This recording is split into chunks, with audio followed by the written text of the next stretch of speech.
받겠습니다.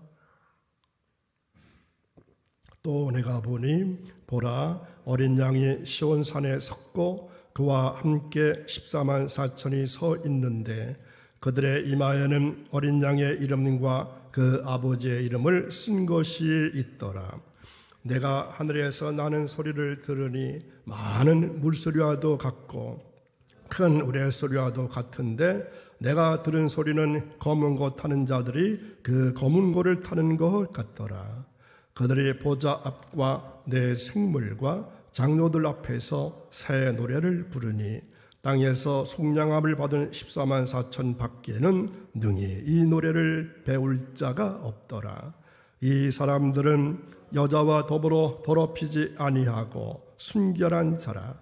어린 양이 어디로 인도하든지 따라가는 자며 사람 가운데에서 속량함을 받아 처음 익은 열매로 하나님과 어린 양에게 속한 자들이니 그 입에 거짓말이 없고 흠이 없는 자들이라. 아멘. 오늘도 새벽 깨우신 사랑하는 여러분, 오늘을 사시면서 염려가 많으시죠? 우리의 모든 염려와 초조함은 하나님을 빼고 계산하기 때문입니다. 모든 일에 하나님을 꼭 넣고 계산하시기 바랍니다. 그러면 해결될 것입니다. 그런 은혜가 오늘 여러분의 삶 가운데 함께 하시기를 간절히 축원합니다. 오늘 말씀의 제목은 그날의 기쁨입니다. 자, 그날이 어떤 날입니까? 오늘 말씀에 의하면은 주님이 재림하시는 그날에 일어날 사건이 기가 막힌 형상으로 표현되어 있습니다. 그날에 예수님이 재림하십니다. 그가 공중에서 천사의 나팔소리와 함께 구름을 타고 오신다고 약속하셨습니다. 뿐만 아니라 우리보다 먼저 하나님 나라에 간 거룩한 성도들이 예수님과 함께 재림하게 될 것입니다. 그리고 예수님의 재림을 보는 순간 우리의 이 몸도 거룩하고 아름다운 몸으로 변화되어서 주님을 영접하기 위해서 공중으로 올라갈 것입니다. 그래서 그곳에서 주님을 만나게 되고 새 하늘과 새 땅에서 영원히 사는 새로운 세계가 펼쳐지게 됩니다. 그날 우리가 누리게 될 기쁨, 이것이 얼마나 대단할까? 한순간의 땅의 기쁨도, 땅에 사는 기쁨도 이렇게 대단하다면 예수 그리스도가 재림하실 때 우리가 누리게 될 그 기쁨은 얼마나 황홀할까요?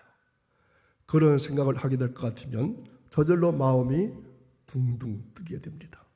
여러분도 7월 한 달 동안 그런 생각을 하고 사셨다면 성령님께서 여러분의 마음을 열어서 인도하셨다고 생각합니다. 여러분, 예수님의 재림을 믿으십니까? 우리가 주님을 공중에서 만나게 될 그 황홀한 순간이 있음을 믿으시나요? 그리고 그날이 되면 주님과 더불어 영원히 기뻐하게 될 것을 믿으십니까? 여러분이 그것을 믿는다면 그날을 사모하지 않을 수가 없습니다. 예수님께서 재림하시게 될 그날, 우리가 누리게 될 기쁨에는 독특한 세 가지 성격이 있습니다. 자, 먼저는 승리의 기쁨입니다. 승리의 기쁨. 자, 오늘 말씀에 보면은 어린 양이 시온산에 서 있는 장면이 나옵니다.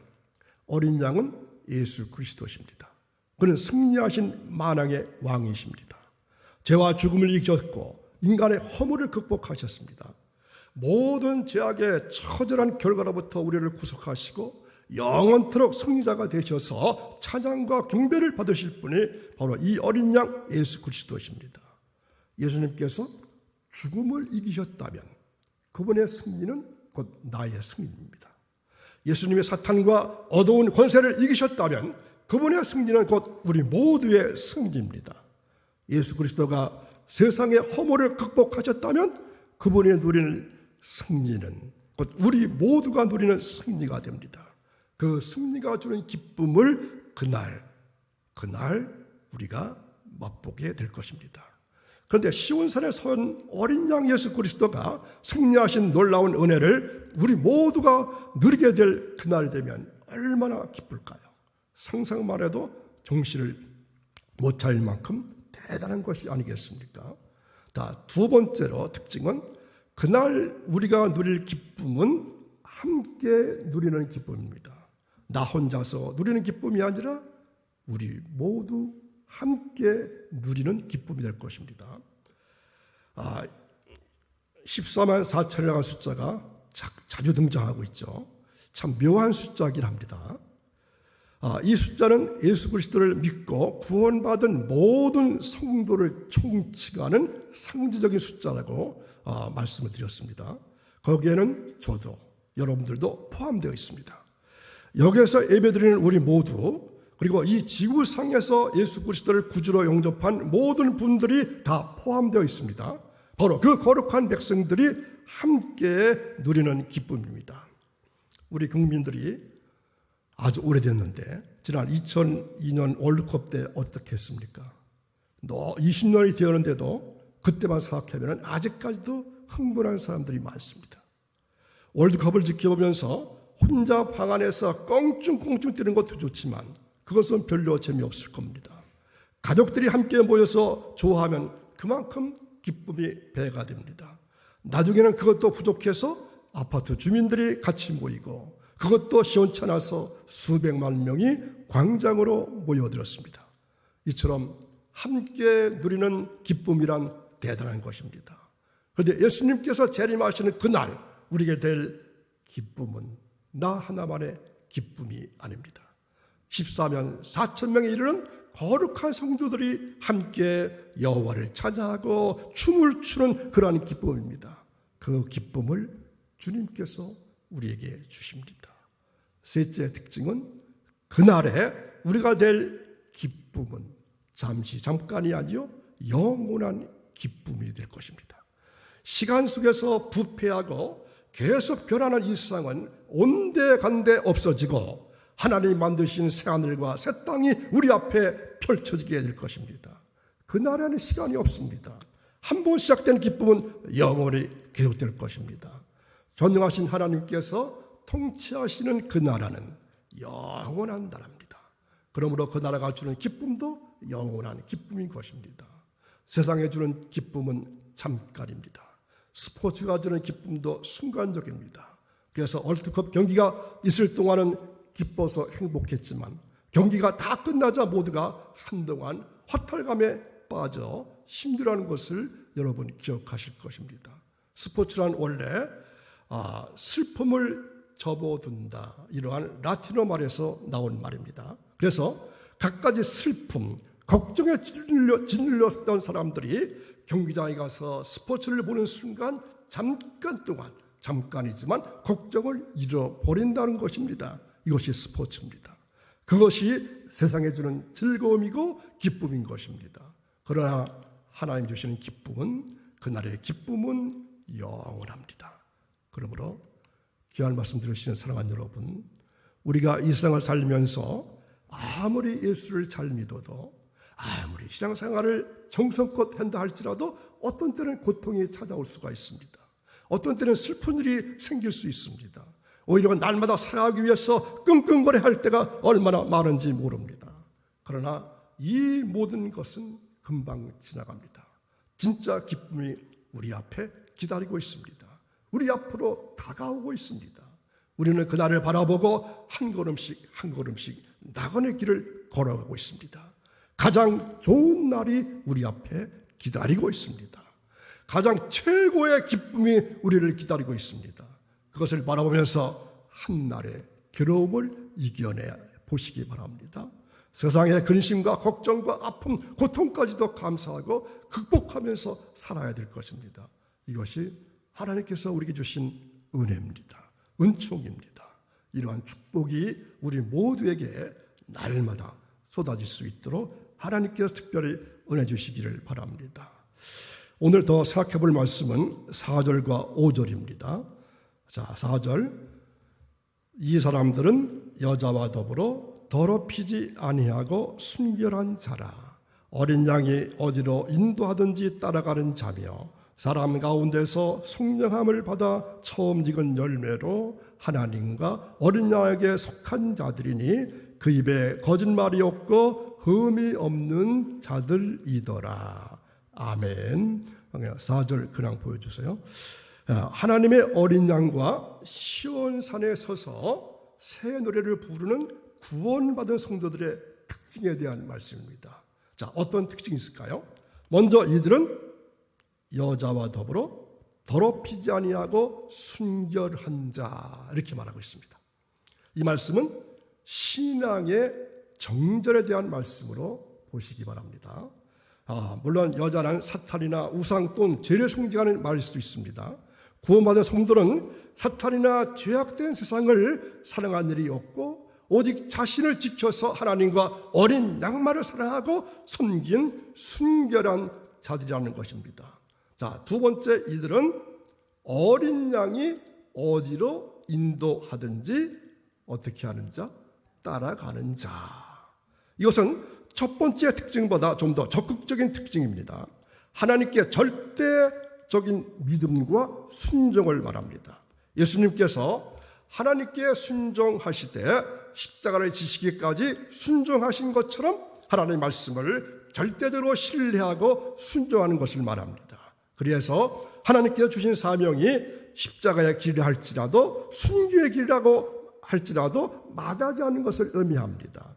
어린 양이신 예수님께서 먼저 가셨으니 자신도 그 길을 따라가는 것을 의미합니다. 그리고 세 번째로 이들은 끝부분 처음 익은 열매로 하나님과 어린 양에게 속한 자. 처음 익은 열매로 하나님과 어린 양에 속한 자. 하나님께서는 처음 익은 열매는 하나님의 소유니 반드시 하나님께 드리라고 말씀하셨습니다. 그러므로 처음 익은 열매로 하나님과 어린 양에게 속했다고 하는 것은 하나님께 대한 온전한 구별과 헌신을 의미합니다. 그리고 야고보서에는 하나님께서 진리의 말씀으로 우리를 낳으셨으므로 우리는 모든 피조물의 첫 열매, 이렇게 말씀하고 있습니다. 자, 야고보서 1장 18절을 보겠습니다. 그가 그 피조물 중에 우리로 한 첫 열매가 되게 하시려고 자기의 뜻을 따라 진리의 말씀으로 우리를 낳으셨느니라.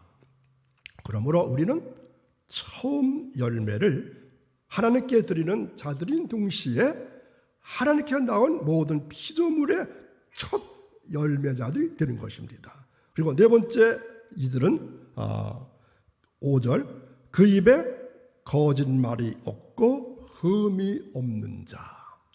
그 입에 거짓말이 없고 흠이 없는 자. 입에 거짓말이 없다는 것은 거짓의 아비 사탄의 행위를 따르지 않는 것을 말합니다. 흠이 없다는 것은 전혀 죄를 짓지 않았다는 말이 아니라 예수님을 믿음으로 죄사함을 받아 의롭다고 인정받는 것을 뜻합니다. 또한 성령의 인도하심 따라서 성결한 삶을 살기 위해서 점점점 더 힘쓰는 삶을 의미합니다. 자, 그렇다면 사랑하는 여러분, 장차 시온산에서 새 노래를 부를 14만 4천의 성도들처럼 여러분은 방금 제가 말씀드린, 언급해드린 이 구원받은 성도의 네 가지 특징을 지니고 살아가실까요? 죄를 멀리하고 하나님의 뜻대로 살고 계십니까? 예수님을 따라 자기 십자가를 온전히 지닌 삶을 살고 계시나요? 세상과 온전히 구별되어 하나님께 헌신하고 있으신가요? 입에 거짓말이 없고 경건에 힘쓰고 계십니까? 여러분, 이 네 가지 특징이 우리에게 반드시 있어야 합니다. 이것이 없으면 성도라고 말할 수가 없기 때문입니다.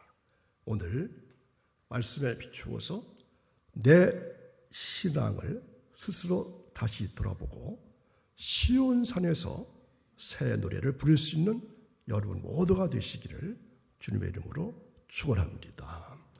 기도하겠습니다. 자비로우신 하나님, 세상은 또 세월은 변함없이 흘러가고 있습니다.